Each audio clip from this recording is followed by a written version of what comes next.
Hey, what's up, everybody? Okay, so I'm looking at gold, and it is over $4,000 an ounce right now.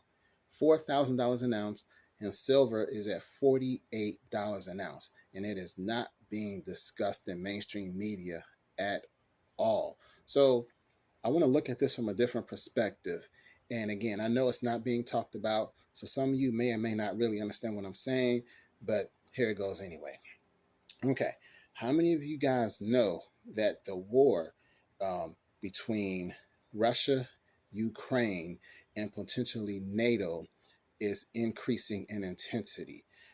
There is more talk of World War III coming um, because the U.S. is sending um, more weaponry to Ukraine, and Russia knows this, and there's a lot more tension in the air with that. How many people know about what's going on with the U.S. and Venezuela and what's going on with over there? And I know people have heard about the potential conflict between the U.S. and China. So all this ties in to the price of gold going up because around the world, many countries are moving away from the dollar and they are buying gold. If that happens, that means the US dollar, its importance in the world economy decreases, and which means the dominance of the US would decrease as well. So the US knows this, and the US really does not want anyone to buy gold. They want everyone to be purchasing using the US dollar and buying US treasuries, but they're moving away from that.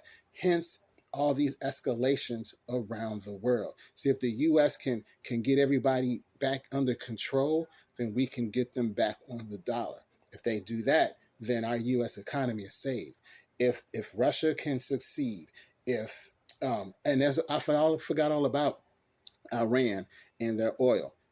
But if the U.S. can succeed in getting all these countries in check and maintaining their dominance, then the dollar will maintain its dominance too. If the U.S. loses any of these, especially with Russia, then the dollar is done and the U.S. economy is done. This is, in my opinion, where we're headed.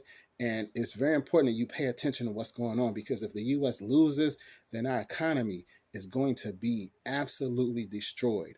Do your own research and see for yourself. But I think this is where we're headed. The U.S. is getting desperate, and desperate times call for very desperate and dangerous measures.